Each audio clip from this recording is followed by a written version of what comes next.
Makanya tidak dikatakan la ilaha illallah, tapi syahadah. Syahadah itu apa? Kesaksiannya.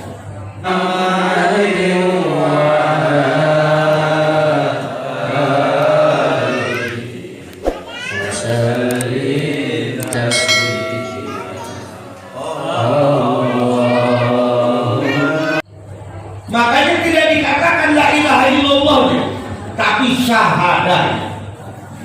Syahadah itu apa? Kesaksiannya. Contoh, ada dua orang laki, satu orang laki-laki dan perempuan, dua orang manusia yang berkenalan. Lalu kalau kata istilah anak muda, terus nembak. Nembak yang dibolehkan nembak. Tidak ditangkap polisi nembak. Dek, sudah lama kita ini dek ngobrol-ngobrol terus, ketemu terus. Emang kenapa bang? Kayaknya kuc-kuc hodahi. Ada sesuatu di hati yang ingin diungkapkan. Sama bang. Dek, iya bang. Kita ke hotel yuk. Masuk hotel, tutupin pintunya deh. Naik ke kasur. Udah naik ke kasur, matiin lampunya. Ada apa bang? Tuh jam abang bisa nyala. Kayak apa? Salah ya bang. Bukan begitu, bukan. Karena di Sunda begitu. Terus dibawa ke hotel, kan banyak kan di buku mahal. Udah tinggalin gede, jauh dan hulu gitu. Baik. Dek, apa? Begitu banyak kata yang ingin abang ungkapkan. Begitu banyak hal yang ingin abang lakukan. Begitu menggemu rasa di hati yang ingin abang sampaikan. Tapi kalimat itu hanya diwakili dengan satu rangkaian kata, I love you.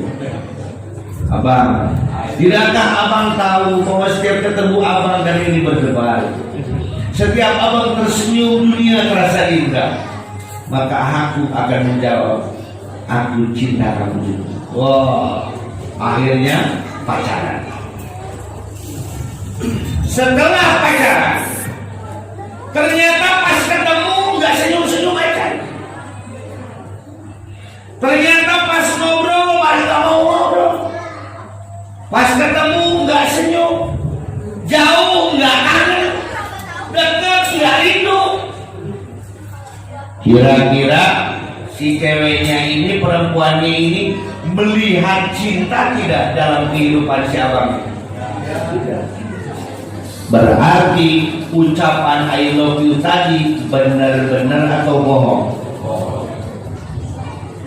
Umat Islam bisa masuk Islam kalau membaca syahadat, membaca kalimat la ilaha illallah Muhammadur Rasulullah. Tapi makna syahadat itu harus kita buktikan dalam kehidupan sehari-hari. Jadi mengucapkan syahadat itu masuk Islam. Mengamalkan syahadat itu namanya rukun Islam. Inilah, mengucapkan syahadat, memikirkan syahadat namanya ilmu tauhid. Mengamalkan syahadat namanya ilmu fikih. Merasakan syahadat namanya ilmu tasawuf. Maka Islam yang begitu luas diwakili dengan kata asyhadu an la ilaha wa asyhadu anna Muhammadan. Ini agak panjang, nggak apa-apa ya kali ya. Karena saya kalau ngomong di sini udah gitu terus. Nah sekarang saya sudah di itu sama Abah Sirot, jadi santai ya. Padahal nanti malam saya harus ke Cililin, Bandung. Kemarin entah pemikiran mungkin seperti ayo nama. Baik, syahadat. Saat kita mengatakan la ilaha illallah, sudahkah Allah melihat dalam diri kita bahwa tiada Tuhan selain Allah? Yang bermakna tidak ada yang kita maksud kecuali Allah. Tidak ada yang kita ibadahi kecuali Allah. ada yang ada kecuali Allah. Tidak ada yang kita cintai kecuali Allah. Tidak ada yang kita kenali kecuali Allah. Tidak ada yang kita rindukan kecuali Allah. Sudah begitu belum? Nah, itu yang repot. Itu yang repot. Berarti kita baru mengucapkan syahadatnya, tapi belum membuktikan syahadatnya. Berarti kita baru mengucapkan I love you, tapi belum bisa membuktikan cintanya. Ayo, semangat manusia. Kenapa orang yang sholatnya malas? Betul tidak? Ada masjid di lingkungan masing-masing ada? Ada masjid ada? Jumatan penuh tidak? Sholat berjamaah subuh penuh seperti Jumatan tidak? Berarti rajin apa malas? Tadi tempat duit keliling-keliling banyak yang geserin, banyak yang isi. Nah, berarti kita itu sedekahnya rajin apa malas? Kenapa zakatnya malas? Kenapa sholatnya malas? Kenapa hajinya jadi hambar? Karena syahadatnya tidak diperdalami lebih dahulu. Ayo, kan belajar ilmu tauhid lama kan, betul? Kita pikirkan bagaimana itu Allah, sifat-sifat Allah, sifat wajib di Allah, mustahil di Allah, jaiz di Allah, wajib di Rasul, mustahil di Rasul, jaiz di Rasul, beserta dalil akli dalil naklinya. Repot. Belajar ilmu fikih begitu panjangnya, rukun ubudiyah, rukun muamalah, rukun munakah, rukun jinayah, panjang. Ada jalan kompasnya. Ada. Apa jalan kompasnya? Jalan motongnya? Jalan memotongnya adalah merasakan keberadaan Allah. Dengan ihsan kita rasakan keberadaan Allah. Dengan tasawuf kita rasakan kemuliaan Allah. Sehingga pada kita saat kita mengucapkan La ilaha illallah, saat mengucapkan kalimat La dibalik dari pusar, pan dari bawah pusar, betul tidak? Ternyata di bawah pusar itu apa? Ada cakra pusara. Oh, orang-orang yang sedang belajar ilmu kanuragan pasti akan belajar nyimpen tenaga dalam. Tenaganya di situ. Kalau belum ada tenaga dipakan itu. Iya, anak rawat gitu. Tapi kalau sudah ada tenaga di situ disimpan cakra pusara. Ditarik dari bawah pusara. Lah, tidak. Maksudnya apa? Kosongkan kalbu kita dari selain Allah. Mudah apa susah? Shit, lu ngomong gitu nak oke mikiran kene dia iya propan sabar. Hilangkan selain dari Allah dalam hati kita, saudara. Padahal kalau kata lagi mikir dia udah berapa ya? Mudah apa susah? Susah. Makanya dikir harus banyak itu. Gini Pak, saya mohon maaf ini agak lalu sedikit. Penembak gitu itu pelurunya banyak atau tidak? Hah? Sniper itu kalau lihat di film aja lah. Nah, pelurunya berapa? Satu, masuk, tapi kalau tentara infanteri yang turun di bawah, pelurunya berapa? Banyak. Karena bukan penembak gitu. Kalau penembak gitu sekali nembak langsung kena. Maka kata guru mursyid, kalau memang sibuk 3 aja, itu penembak jitu. Maka kilonya mandi. 3 juga cukup pelurunya. Demi menang. Bagaimana kalau penembak dunia seperti kita?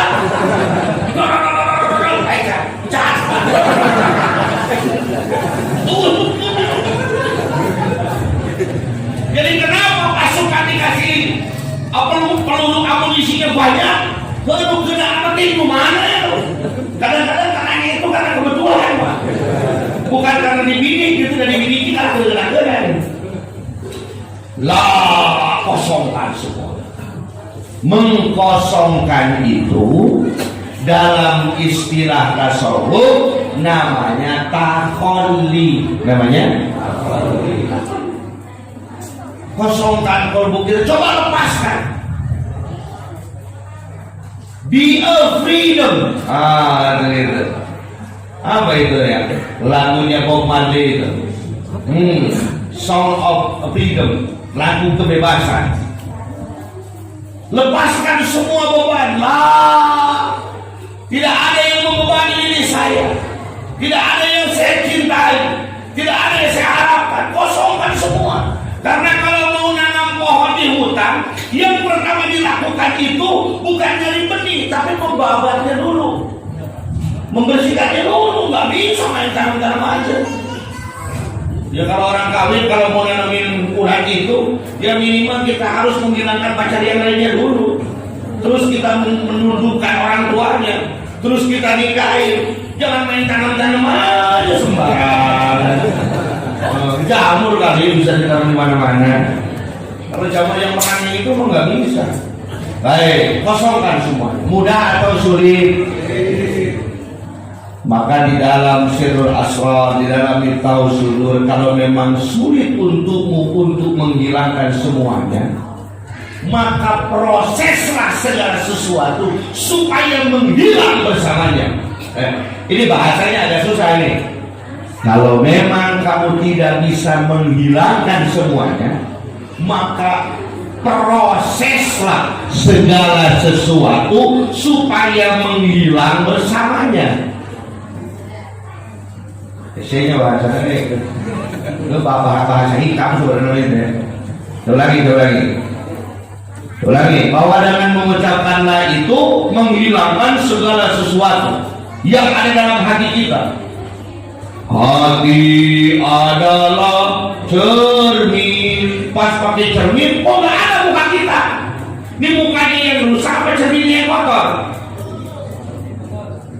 Masuk ke WC, mau bercermin, pas dilihat ke sana nggak kelihatan muka kita hanya di cermin. Ini muka kita yang emang jelek atau cerminnya yang kotor? Cerminnya yang kotor. Jadi yang pertama harus dibersihkan itu muka kita atau cerminnya? Cerminnya dulu. Allah itu terus memberi hidayah kepada kita setiap waktu. Tapi kenapa kok hidayah itu tidak terasa oleh kita? Cerminnya kotor. Dengan hal-hal apa? Dengan hal-hal yang berbau duniawi.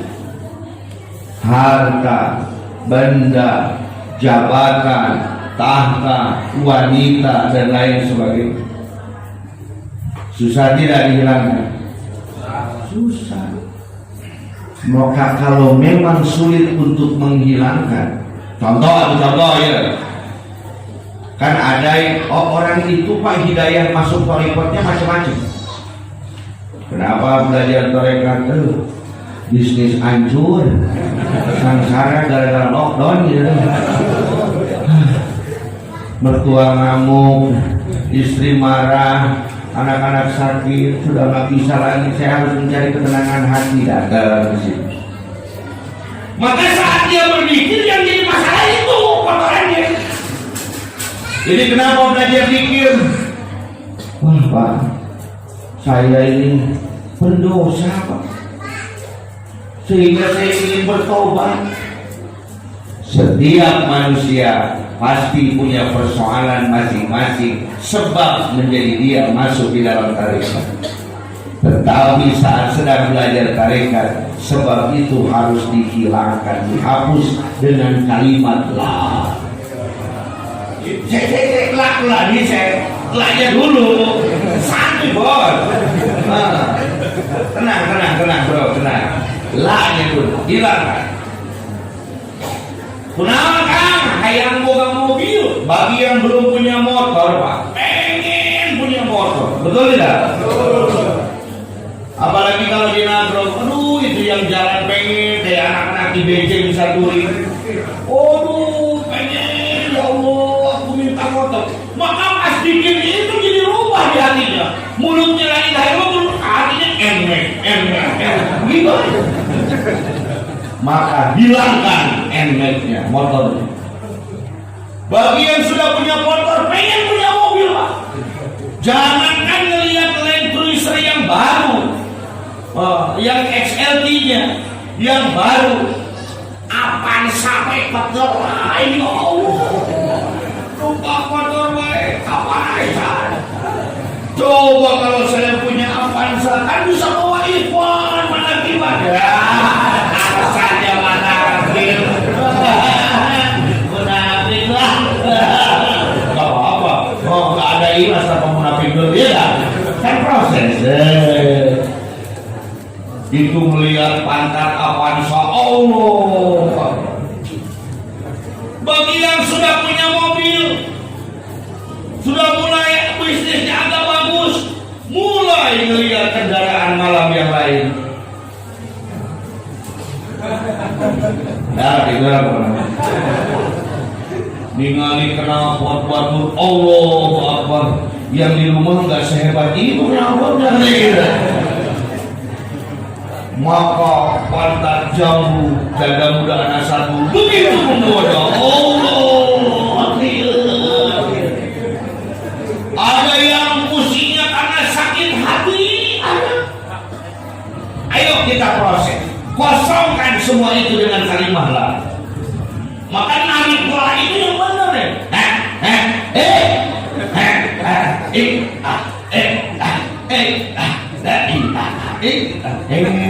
Sebelum lucu, tarik yang bener yang tebal, kosongkan semua. Kayak kita bersihin pantat panci yang udah kotor. Kan hati kita ini ibaratkan panci yang katel yang sudah kotor. Nggak mungkin bersihnya digosok-gosok pelan-pelan. Nggak bisa juga pakai sabun mandi bayi, pakai waslat bayi, harus pakai spon. Dikasih itu abu kapas nyebutlah sing tabol ngain keren wae ya apa misalnya sang kena hati yang sang keren wae. Aduh ya bujurana Allah, ini saya coplok ya Allah, semakin dipejamkan semakin terasa.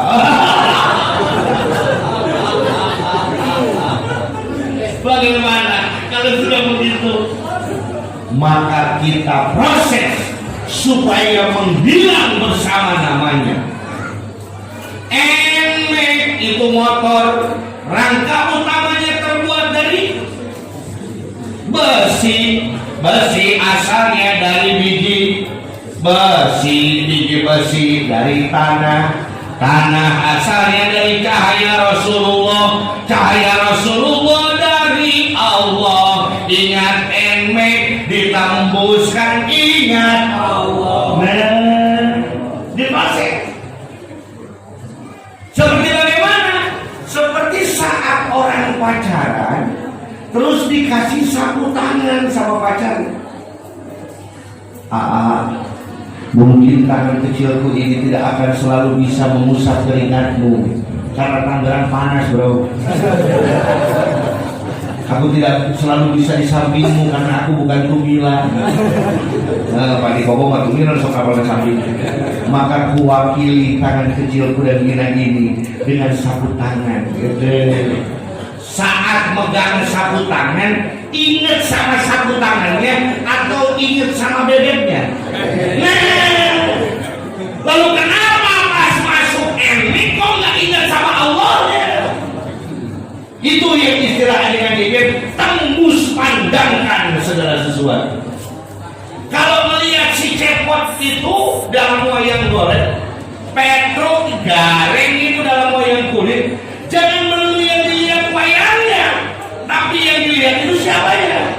Dalang yang hebat, Petruknya atau dalangnya? Dalangnya mantep, memang mantep, bukan Petruk memang mantep, bukan. Jadi kalau ingat apaan saja jangan dipuja apaan saya. Tapi dari mana apaan saya itu ada dan akan kemana apaan saya itu hancur, semuanya akan kembali kepada Allah. Maka saat kalau tadi kan dibuang nggak bisa juga. Kita proses. Kayak gini lah Pak, ada orang panuan di belakangnya, di punggungnya itu panuan. Terus datang ke Bali, mau main apa itu namanya? Di Kuta itu main apa sih? Selancar, surfing. Tapi kan kalau kelihatan panunya kan repot Pak. Ya panuan nanti airnya jadi kotor dong katanya. Dia datang ke tukang tato, dibikin kayak bunga. Diproseslah menjadi indah. Maka datanglah kaidah orang ulama tasawuf mengatakan dari hadis Rasulullah, kullu syai'in babun ilallah. Segala sesuatu itu adalah pintu menuju Allah. Lihat Tuan Syekh Abdul Qadir Al-Jailani, qaddasallahu sirrah. Dia orang kaya apa orang miskin? Woi, Syekh Abdul Qadir itu orang kaya apa orang miskin? Jangan sembarangan nyebut sekaya-kaya. Berangkat dong ke Baghdad, ke sana. Satu-satunya orang yang memiliki tanah setengah daripada negara. Ya, punya tanahnya setengah. Pokoknya di luar istana itu tanahnya Syekh Abdul Qadir gitu aja. Sehingga kerajaan itu ya ada di kerajaan aja istana.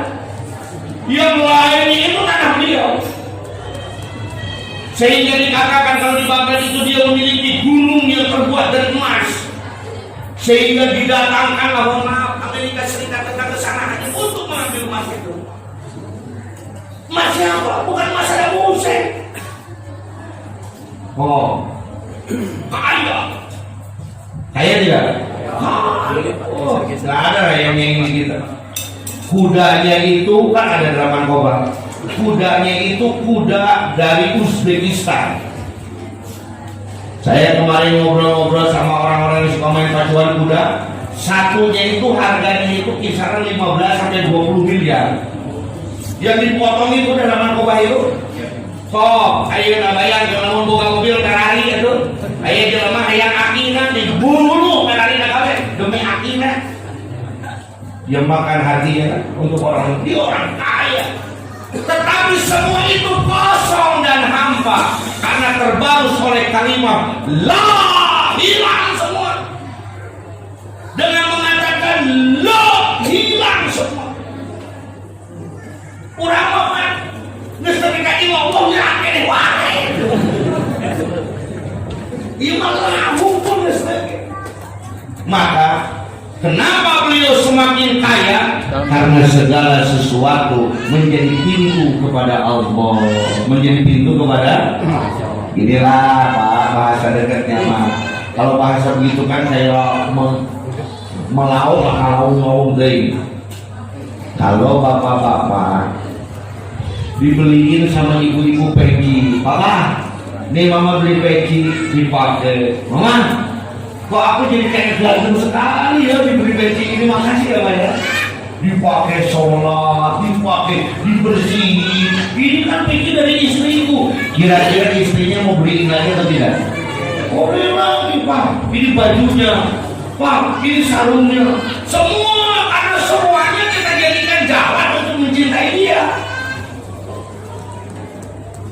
Jadi akan semakin diberi atau tidak?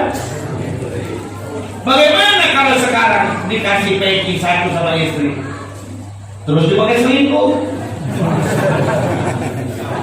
Dibeli lagi atau tidak? Dibeli lagi atau tidak? Kita sudah diberi badan dengan nyawanya, mata dengan melihatnya, telinga dengan mendengarnya, mulut dengan mengucapnya, hidung dengan napasnya. Tapi kadang-kadang kita dipakai berzikir kepada Allah. Apa Allah mau memberikan kelebihan dari itu? Kelebihan dari mata memandang diberi rumah yang megah, kelebihan dari telinga yang ingin mendengarkan diberikan sesuatu yang indah. Maka Allah akan berikan itu semua kalau itu dikembalikan lagi kepada Allah. Lah, kosongkan semua. Setelah kosong, baru masukkanlah cahaya ilah dalam itu sudut. Saya bukan arti kan akhirnya apa? Masuk cahaya ilah itu dari gimal katanya. Dari ubun-ubun kita masukkan ke dalam, melalui latifah kolam, latifah nafsi, latifah kopi, latifah ruh, masuk cahaya namanya tahalli. Namanya tahalli itu memperindah diri dengan cahaya Allah, sehingga yang timbul adalah sifat-sifat kemuliaan dari Tuhan, dari Allah. Rasul mengatakan dalam hadis qudsi, takhallaqu bi akhlaqillah, berakhlaklah kalian dengan akhlak Allah. Kenapa Allah bisa menyayangi, kok kita tidak bisa menyayangi? Kenapa Allah bisa mengasihi, kok kita tidak mengasihi? Walaupun tentu kasih sayang kita tidak akan sama dengan kasih sayang Allah. Makanya kenapa orang-orang tasawuf itu akhlaknya baik. Beda apa ngobrol dengan orang Torekat dan ngobrol dengan bukan orang Torekat. Nyelak. Ngobrol dengan orang yang tidak belajar Torekat itu nggak enak. Apa ya? Enak. Dengerin loh. Kalau dengan orang-orang yang belajar Toriko, walaupun bercanda, walaupun nyelak, tapi enak aja. Karena apa? Minimal dia sudah mulai mencahaya, dicahayai oleh cahaya kemuliaan Allah. Maka belajar zikir itu harus ada perubahan hari ini. Akhlaknya dirubah dong, sifatnya dirubah dong, karakternya mulai berubah dong. Karakter siapa? Rasulullah Sallallahu Alaihi Wasallam. Karakter Allah nggak dikejar Pak. Rasulullah nggak dikejar Pak. Syekh Abdul Qadir Al-Jailani nggak dikejar Pak. Pengasahabah nggak dikejar juga. Itu siapa? Kan itu musuh kita. Makanya kalau jadi murid hati-hati. Karena kalau guru punya kesalahan, murid nggak bawa-bawa. Tapi kalau murid punya kesalahan, guru yang bawa-bawa. Saat mau berbuat tidak baik, sadarlah bahwa kita murid pengasahabah. Betapa malunya abah melihat kita kelakuannya kayak begini. Ya minimal dirinya lah ya era itulah ada malu. Maka ulangi lagi, ilah masukkan cahaya Allah dalam diri kita. Rasakan seperti cahaya yang membara, yang menerangi hati kita, sehingga absaru ma'ani al-Quran, mampu melihat makna-makna Al-Quran dalam kehidupan. Syahadu matali al-anwar, dia bisa menyaksikan cahaya-cahaya yang keluar saat merasakan angin, terasa cahaya Allah. Saat orang lain membenci kita, kita nggak benci ke orangnya, karena kita tahu jalannya siapa, Allah, maka kita puji Allahnya. Itu yang disebut dengan tahalli. Apa namanya?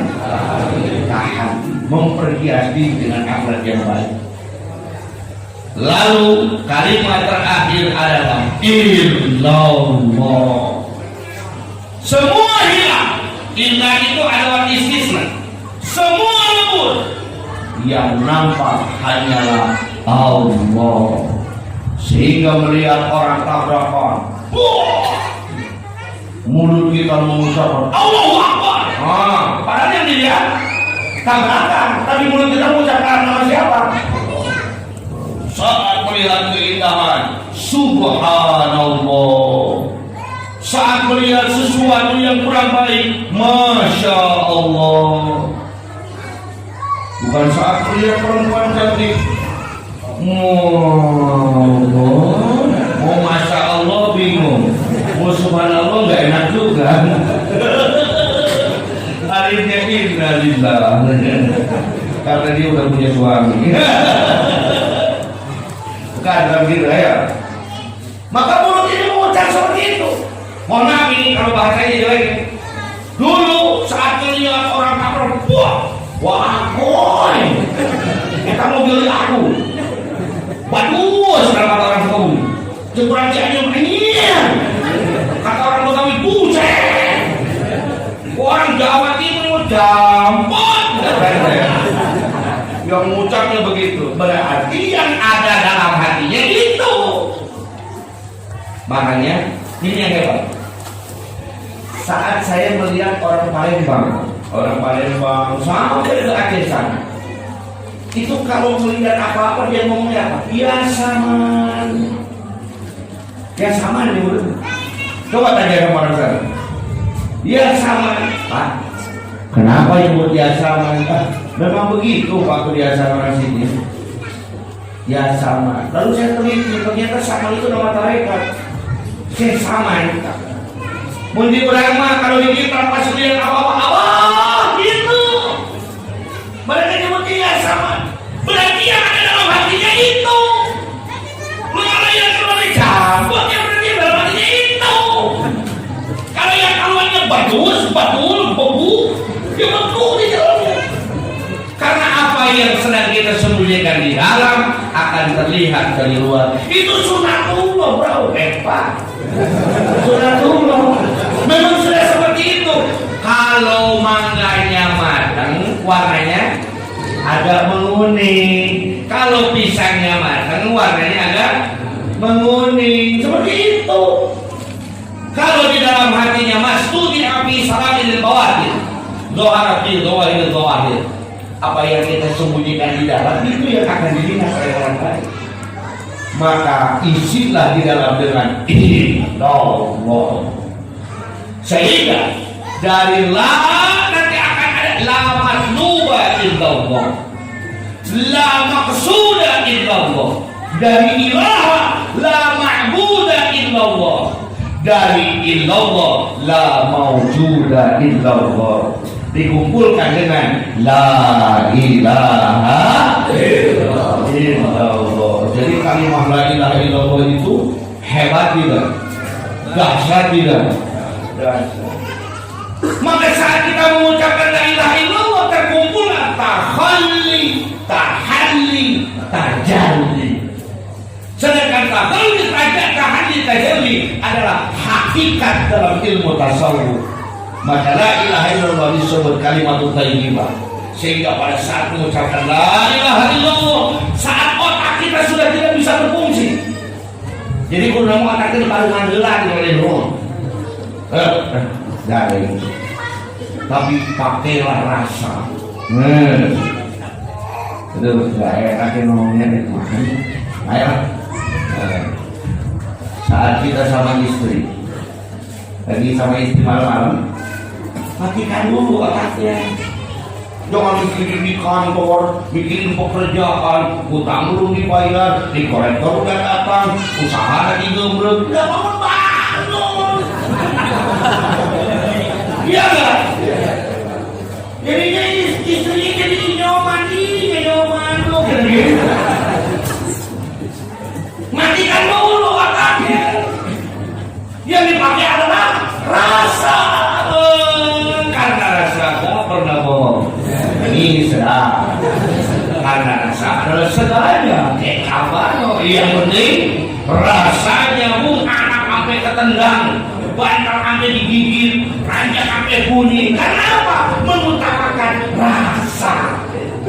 Maka saat mengucap la ilaha illallah, lepaskan dulu otaknya, pikirannya lepaskan dulu, pinternya lepaskan dulu, hebatnya lepaskan dulu. Kita pakai rasa. Rasanya profesor itu sama dengan tukang beca. Salah ya? Rasanya profesor itu sama dengan beca. So, mulai itu profesor makan, tukang beca mah semua enggak sama aja. Sama Pak. Rasanya itu sama antara rasanya kiai dengan bukan kiai, sama Pak. Maka di dalam dunia rasa tidak ada kasar. Dalam dunia rasa tidak ada yang berbeda. Emang kesannya gitu. Karena rasa adalah energi. Energi tidak mengenal ruang dan waktu. Batas, ruang, waktu tidak ada. Maka dalam rasa kita bisa berkumpul dengan orang tua kita yang sudah tidak ada. Dalam rasa kita bisa berkumpul dengan guru agung pengarsa Allah. Dengan rasa kita bisa berkumpul dengan sultan aulia. Dengan rasa kita bisa berkumpul dengan Rasulullah SAW. kita bisa bersama Allah. Dengan rasa adalah seluruh perkara menjadi indah. Dengan rasa semua yang pahit tidak terasa pahitnya. Maka saat berzikir utamakanlah rasa la ilaha sayyidina Muhammadur Rasulullah sallallahu alaihi wasallam. Assalamualaikum warahmatullahi wabarakatuh.